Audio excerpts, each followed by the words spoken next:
जय श्री कृष्णा। श्रीमद् भगवत गीता अध्याय 3।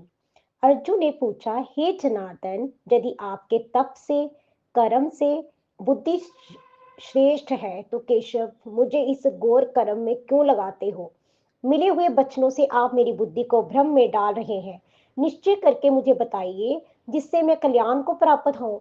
श्री कृष्ण बोले, हे निष्पाप अर्जुन, मैं पहले समझा चुका हूँ कि इस लोक में दो प्रकार की निष्ठा कही है। एक तो संख्य वालों का ज्ञान योग, दूसरा जोगियों का कर्म योग। कर्मों का परम ना करने से ही कोई निष्कर्म नहीं कहलाता, और कर्मों का करके संन्यास करने से ही किसी को सिद्धि नहीं मिल जाती। मनुष्य क्षण भर भी कर्म किए बगैर नहीं रह सकता। प्रकृति के गुण ही सब मनुष्यों को कुछ ना कुछ कर्म करने में लगाते हैं।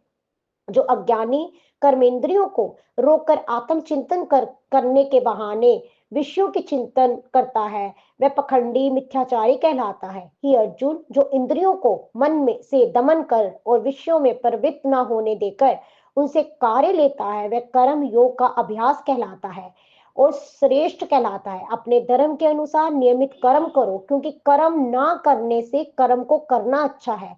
बिना कर्म किए तुम्हारे शरीर का निर्वाह नहीं हो सकता। हे कौन्ते, यज्ञ के निमित्त किए जाने वाले कर्मों को छोड़कर जितने कर्म हैं उनके करने से मनुष्य को बंधन होता है। अतएव तुम फल की इच्छा का त्याग कर यज्ञ के लिए कर्म करो। सृष्टि के आरंभ काल में ब्रह्मा जी ने यज्ञ सहित प्रजा को उत्पन्न कर प्रजा से कहा था कि जग आदि कर्म करके वृद्धि को प्राप्त होंगे। यही सब कर्म तुम्हारे निमित्त कामधेनु होवेंगे। इस जग से तुम देवताओं को संतुष्ट करते रहो और देवता भी तुमको संतुष्ट करेंगे। इस प्रकार परस्पर वार्तालाप करते हुए तुम और देवता कल्याण को प्राप्त होवोगे। जग आदि कर्मों से प्रसन्न होकर देवता तुमको इच्छित सुख की सामग्रियां देंगे, परंतु उनके दिए हुए दान को जो बिना उनका भोग लगाए ग्रहण करता है वह चोर है। पंच महायज्ञ करके जो शेष बचा हुआ भोग ग्रहण करते हैं वह सब पापों से मुक्त हो जाते हैं, और जो अपने निमित्त ही अन्न पकाते हैं वह पापी पुरुष पाप को ही भक्षण करते हैं।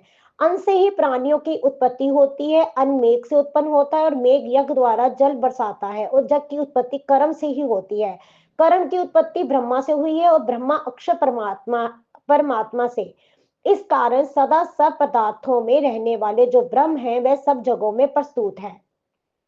हे पार्थ, इस प्रकार चलाए हुए कर्म के चक्र के अनुसार जो नहीं चलता है वह है पापमय है।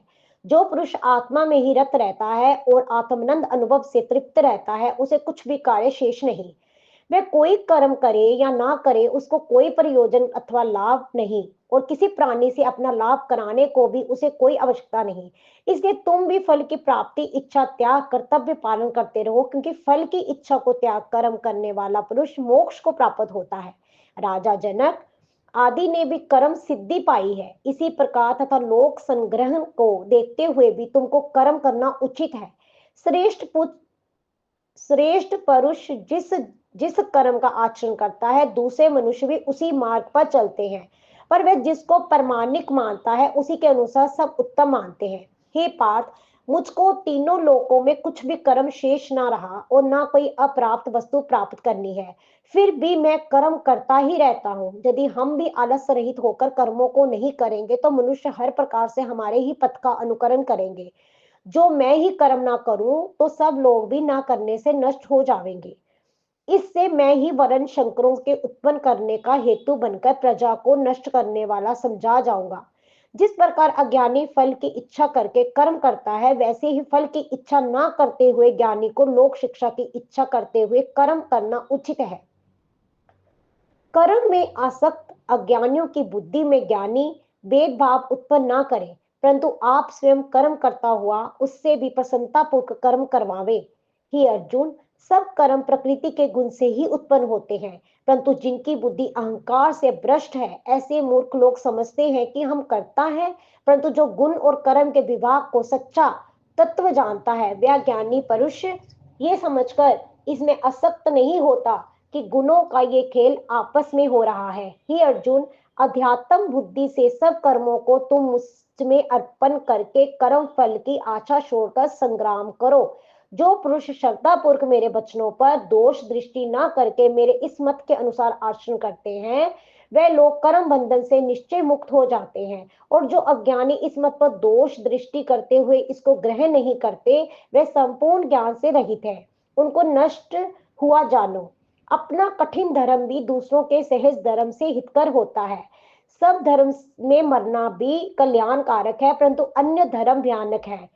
अर्जुन बोले, हे श्री कृष्ण, परुष को पाप करने की इच्छा ना होते हो भी कौन उसे बलात् पाप के मार्ग में प्रवृत्त करता है। श्री कृष्ण बोले, हे अर्जुन, रजोगुण से उत्पन्न होने वाला काम और क्रोध मनुष्य को पाप मार्ग में ले जाता है।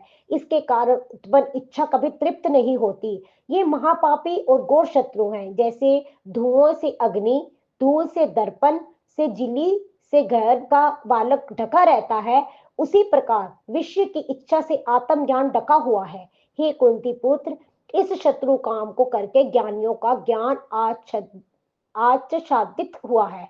इंद्रियां, मन और बुद्धि इस काम के आश्रय स्थान है। इनके सहारे विचेच्छा ज्ञान को आच्छादित करके शिव को मोहित कर लेता है, करके जीव को मोहित कर लेता है। अतएव तुम सर्वप्रथम इंद्रियों को वश में करके ज्ञान और विज्ञान को नष्ट करके करने वाले इस पापी का काम को जीतो। कहते हैं कि इंद्रियां प्रबल हैं और इंद्रियों से भी प्रबल मन है। इस प्रकार जो बुद्धि से परे हैं, उस आत्मा को जानकर निश्चयात्मक बुद्धि द्वारा मन को निश्चल करके, हे महाबाहो, तुम उस द्रुधर शत्रु काम को जीत लो। इति श्रीमद् भगवद गीता अध्याय 3 संपूर्ण। जय श्री कृष्णा।